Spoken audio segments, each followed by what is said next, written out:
You're listening to She's the Business podcast. What was standing in the way of your growth in 2021?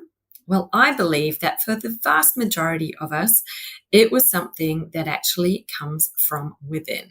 And if we can shift it, then we're opening ourselves up to exponential growth for 2022. So that's why I'm bringing you this episode today, because we're on the cusp of that brand new year. The new path is ahead of us, and I want it to be the best one for you. Stay tuned. Hi, I'm your host, Jessica Osborne, and in my 23 years of business and marketing, I've built many brands to become multi-billion-dollar companies. And just in the last 10 years, I've built 2 online businesses of my own from my dining room table with 2 little babies running around at my feet. I've made it my mission to inspire you to get out of your own way and become the successful business owner who's living the lifestyle you really desire without all the hustle. This is She's the Business podcast, made by women for women. This is your weekly dose of motivation and inspiration. Well, hello there. I thought I'd kick off the new year with an episode that's about a reflection that I've had, a big lesson, we'll say, in 2021, where I became very aware of just how much our self-judgment is the thing that's holding most of us back from success, probably more than anything else. And it's usually not where we're focusing on, not where we're looking for how we can improve our results and how we can, really get our business going. When I began this podcast, I was thinking, I really want to help women get out of their own way and actually have the success that they 100% are capable of and can achieve, if only they would let go of some of these, self-criticisms, judgments, and beliefs that they are holding about themselves, which are actually holding them back from being able to step out there and market their business, market themselves in a way that feels good and is natural, is authentic, and that's what works. That's how we draw in the right clients, really, is being yourself, being someone who's relatable, being someone people can feel that they connect to. And unfortunately, we can't do that while we're still holding on to all of this baggage. The fear of judgment, what other people are going to think, what other people's opinions are, it's chronic. And especially for us women, I think we've, been brought up with so much awareness of what other people think and absolute fear that they might think something less nice about us than what we would like. And I've been through all of this in the years since I started this business and decided to go from being the corporate marketing leader, who is obviously always behind the scenes, doing a lot of the same things, marketing a business, but not being the face of the business, not being the one that's out there on display, on show, talking to potential clients, and really drawing them in. And I'm pretty sure if you're listening and you're also a woman with your own small business, even if your name is not your business brand, you are really your brand. You are the most important element of your brand, something that nobody else can copy, no one else can be. It's about you. And the more that we can help you really just get over that, get over what you think you should be like, and actually just be comfortable and confident in being you, the easier you're going to find it to attract the right people and attract more abundance of clients than what you ever would have thought possible. So that's what this episode is all about today. And I want to bring you some of my lessons and learnings over the past few years, what I feared and how I've got over it, and ways that I have started to think about things differently, which have certainly helped me to get out of my own way and achieve greater success. Now, we often think that our judgments on ourselves, so what we criticize ourselves for or things that we're judging ourselves for, are the same things that other people are going to be thinking about us. But I can tell you right now that you are by far and beyond your own worst critic. You are extremely judgmental about yourself. If you're like me or like most of the women that I speak to, we're very self-critical. We have high standards. We've got expectations of ourselves. And guess what? Pretty much nobody else, maybe your mum, but even then, we're often projecting these criticisms and judgments that we hold for ourselves onto other people and expecting that they are also taking, scrutinizing us with their fine-tooth comb, picking out every tiny fault and, imperfection and noting it down. Well, I can tell you now that people are not doing that. And I used to think that they were as well. And I absolutely was terrified of putting myself online, of, doing anything, of putting a photo of me up on, on a public page, the internet, which seems a little bit crazy now, but I've got used to doing it. But tell me, when I first started, I was absolutely, I was very awkward. I was petrified of doing that because it didn't feel comfortable. It felt very unnatural to me. And I've always thought that I'm not very photogenic at all. So again, it's something that I've told myself my entire life, probably because I have had, as I'm sure we all have had, photos where we don't look our best. And so I've taken that to be an absolute fact and a judgment that, I'm no good with on camera. I'm sure you're sitting there thinking, if you follow my feed, you're thinking, well, what on earth are you talking about? You look fine. You look normal.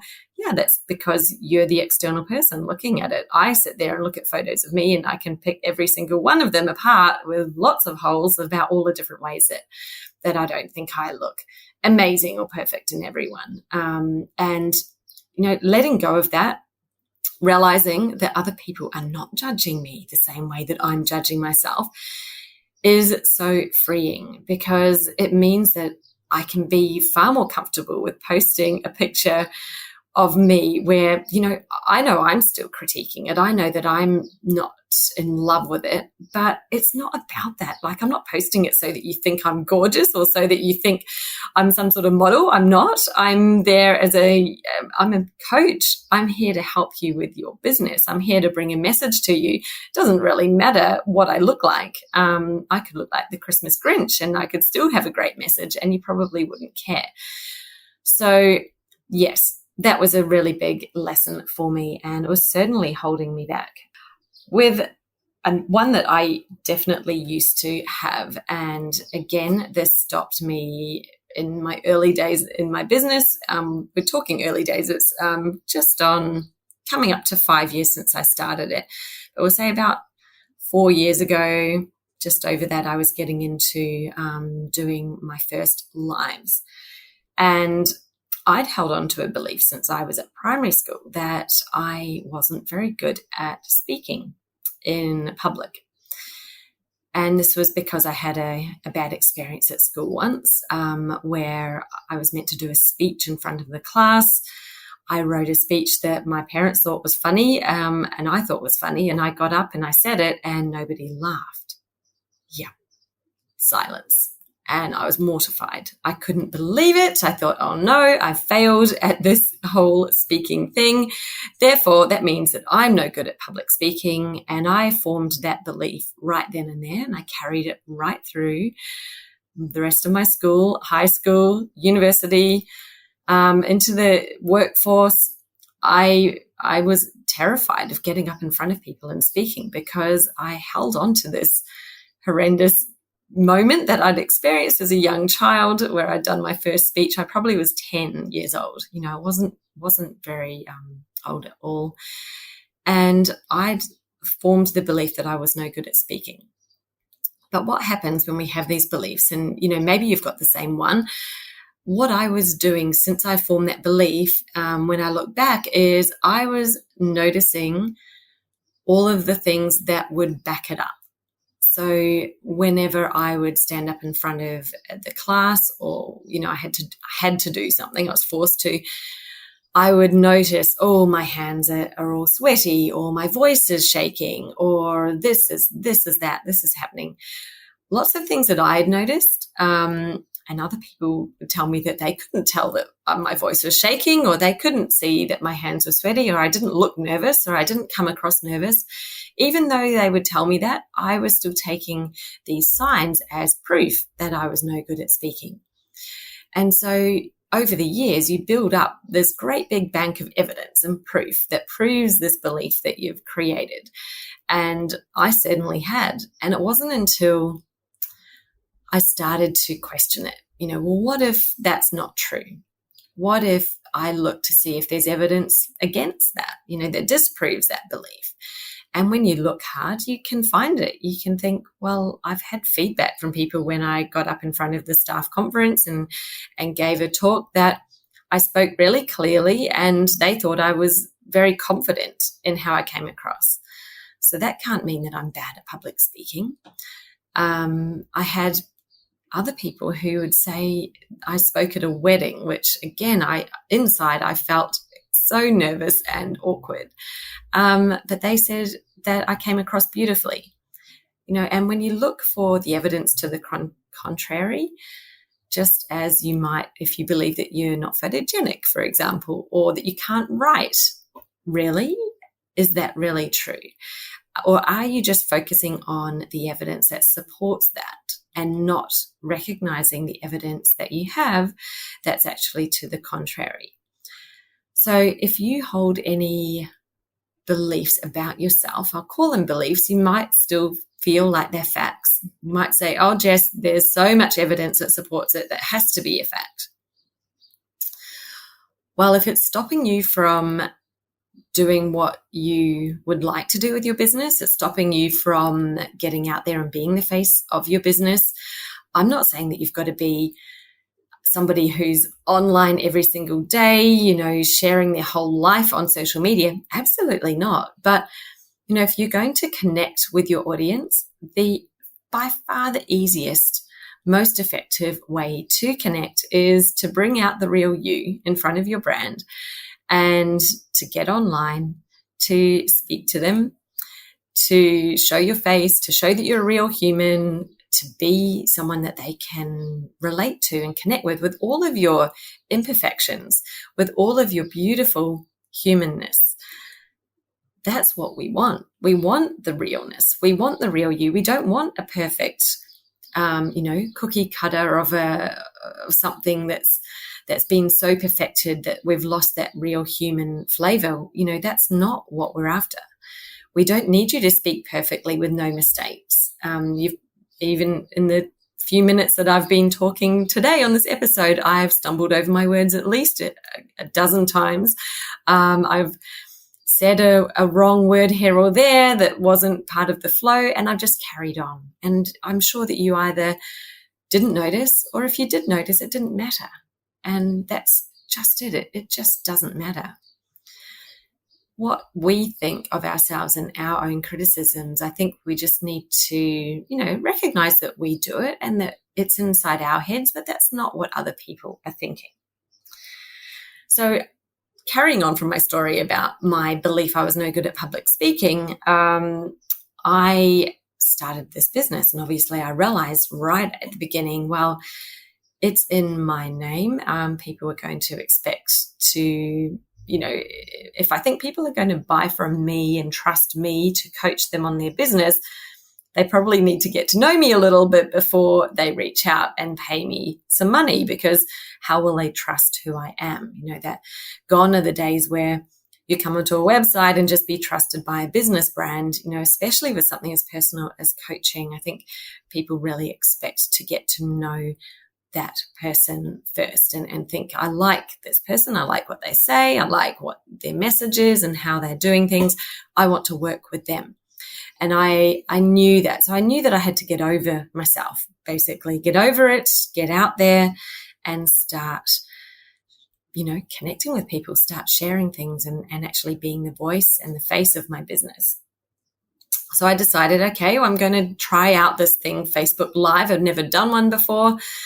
And if you know my story, you might know that I had started my business the very same week. In fact, a couple of days after I gave birth to my daughter when she was in hospital. So here I was at home with a newborn, and she had reflux. So she slept on my belly most of the time in a carrier, so she could be upright. That helped a lot.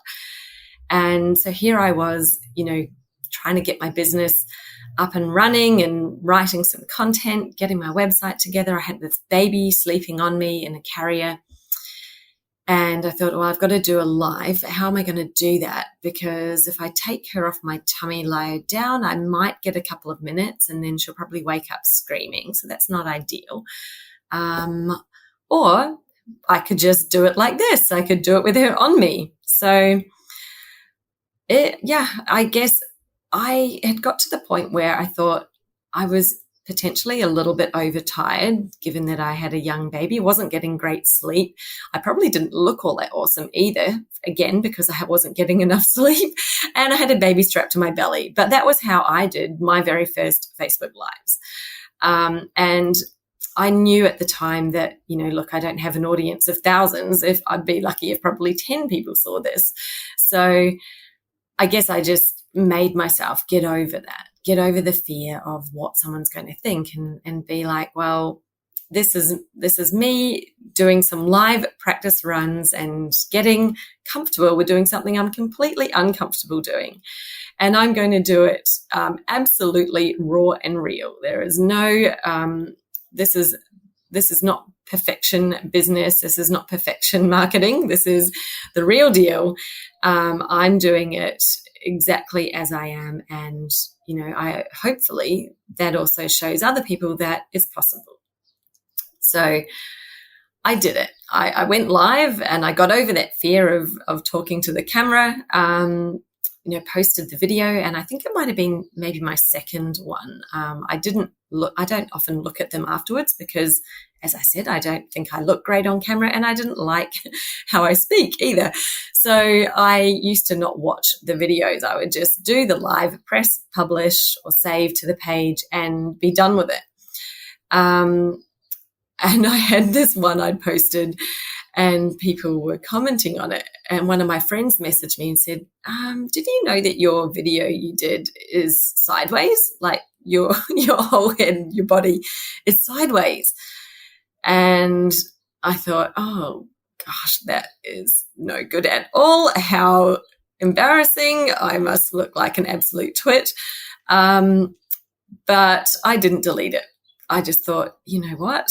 That's real life. That's me showing up, doing lives that I hadn't done before. I didn't know that if I turned my phone sideways, that it would also turn my camera sideways, because I hadn't really done it before. So, these are all little things that you learn along the way. And I kind of thought, what's the worst? So someone might judge me for being sideways. I don't know if they will. They'll probably A, think it's kind of funny. B, it probably stops them in the scroll because they're like, hang on, this video looks a little bit strange. The lady is sideways. Let's see what this is all about. I thought it might be good for a bit of the comedy factor too. So I left it. And I never had anybody criticize me. And I think the thing is, maybe they did, but does it matter? Well, if I don't know about it, it can't affect me, right? It's not really important. And even if I do know about it, I have to think that, the amount of people who would judge and criticize somebody, have to be such a small percentage, because most people are just like us. They're human. They appreciate humanness.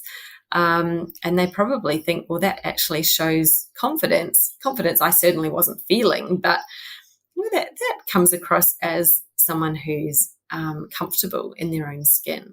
And so that was, for me, a real lesson and practice in being comfortable in doing it no matter what, and not worrying about what others might think afterwards, because I wasn't doing it for the people who didn't like it or who are going to judge and criticize. I was actually doing it for the people who really needed to hear that message that I had that day.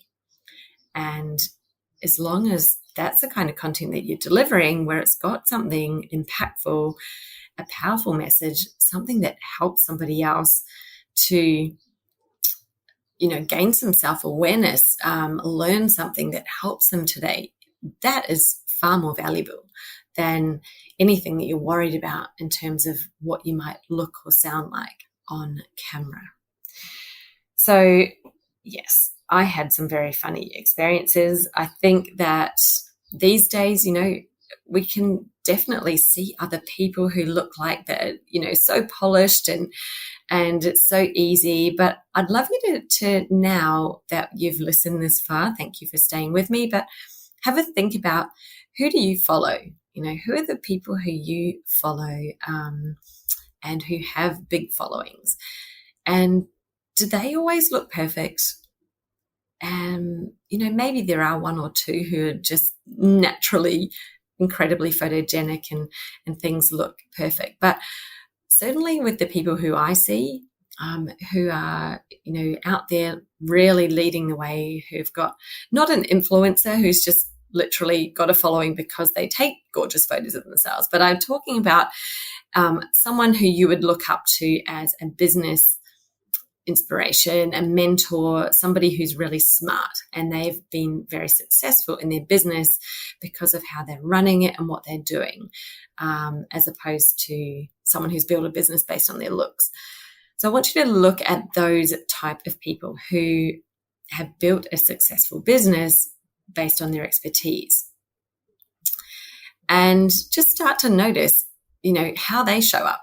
Are they showing up, perfectly done with professionally done photos, or are they showing up as themselves?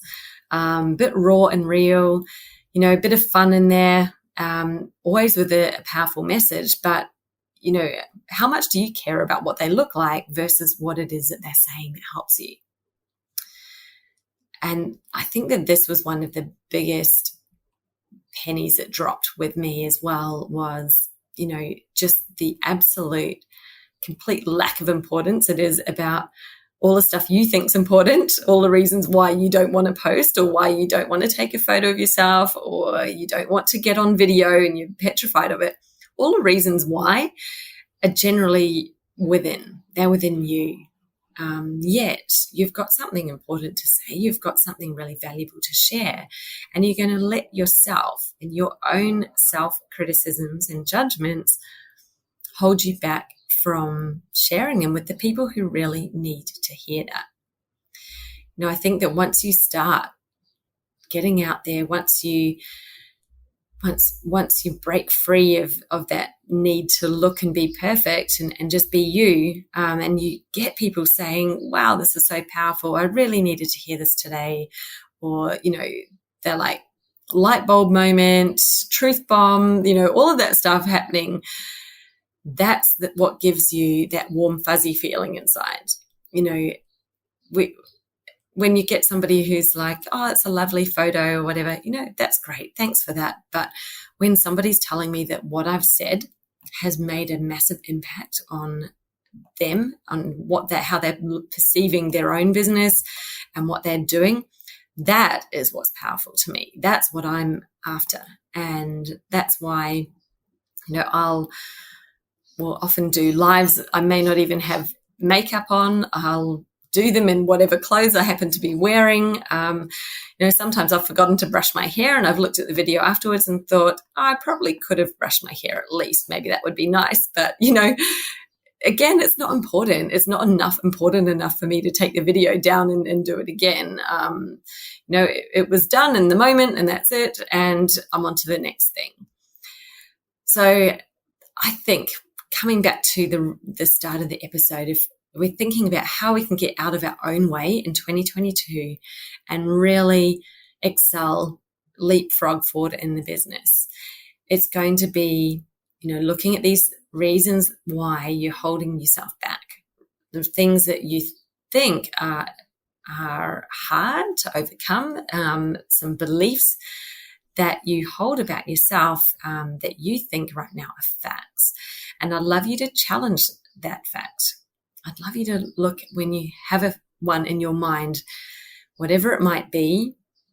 Sometimes it might be that you're a fear of writing, that you're not very good with words. Maybe somebody once when you were a kid told you that you weren't good with words and you've held on to that and you've got this belief. Well, I'd love you to challenge it.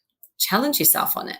So whenever you hear that little voice saying, oh, yeah, I'd like to do this, but I can't because I'm no good at writing, or I don't like the sound of my voice, or I'm no good on camera, whatever it is, just stop and hear that voice for a moment and say, well, that's coming from within me. Is that actually true? And can I find evidence that disproves it? And challenge that just because you might think that doesn't mean that anybody else out there thinks that. What's the worst that could happen? Even if you do, and to be honest, I've never had anybody, troll me or say anything horrible. And I've done all sorts of silly things online.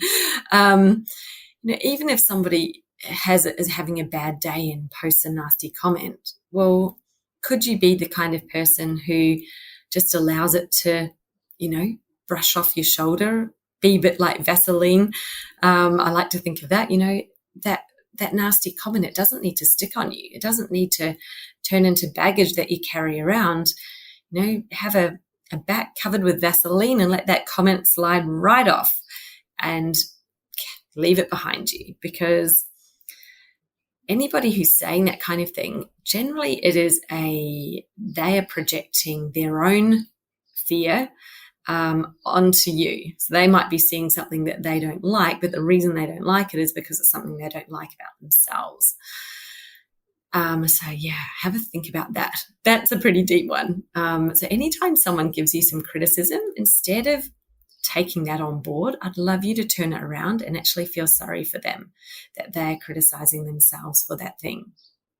Because I tell you what, nobody who likes that thing about themselves is going to be critiquing other people about it. So every time somebody is criticizing you, or you hear them criticizing someone else about something, whatever it is, that is them projecting their own criticisms and beliefs that they have for themselves onto someone else. That's the reason why they feel compelled to say something, or they feel, triggered by it, or whatever it is. You're triggered because it's what you actually already have within you, a thought that you have about yourself, and you're seeing it. And so you have that judgment. And yeah, I do it too. I look around and I think sometimes I'm criticizing one of my kids for something, and I'm now questioning myself. Why am I criticizing them for that? Because I do it, because I have that. Maybe I don't like that about myself. And yeah, pretty much most of the time I can find evidence that completely shows me that the reason why I don't like it so much in them is because it's something I don't like about myself. So the more that we can heal our own thoughts about ourselves, just much more confident and comfortable in our own skin we're going to be, because we're going to stop projecting those fears externally, stop thinking that other people think those nasty things about us, because they don't. And if someone is in that place, then we can maybe just feel sorry for them and think, well, that's fine, because that's actually about them, not about me. So, deep and meaningful episode to kick off for you. I hope you have a wonderful, wonderful weekend, and I'll be back bright and chirpy with our next guest interview on Wednesday. Bye for now. Do you know what the number one challenge reported by the women joining my Facebook community, My Tribe, said that they were struggling with their marketing in 2021, and in fact, even in 2020 as well? And that was exactly how they should reach their ideal client. How do they even get in front of them in order to build their audience in the first place? That was it. And it wasn't a pick and mix. I didn't give them that answer. It was a free text question. So they could write in there anything they wanted at all. And the number of times that I saw somebody say, how to create awareness, how to get in front of my ideal client and build my audience. So many people just challenged by it. And why is that when there's such an abundance of ways that we can get in front of the ideal client? And I think it's probably that is exactly it. It's so overwhelming, isn't it? What should you do? What should you choose? What are the best ways? Whatever it is that you're doing right now might not be working. And I think it's a great time to sit back, reflect, and figure out what's the right way for you to do it. What are the ways that you're going to reach your prospective clients in 2022? So if that sounds like you, if that might have been what you wrote down in the questions on what is your biggest challenge with your marketing currently, then you're going to absolutely love the new freebie that I've just put together for you. It's called 12 Brilliant Ways to Reach Your Ideal Client. And in it, I share with you the 12, in my view, 12 top ways that you could use in your marketing plan this year to reach a bigger, broader audience in order to attract those ideal clients in to your inner circle, into your, really well-defined audience and become real leads for you. So if you'd like to get your hands on this brand new freebie, then all you need to do is go to jessicaosborne.com/12 ways. So it's 12 ways.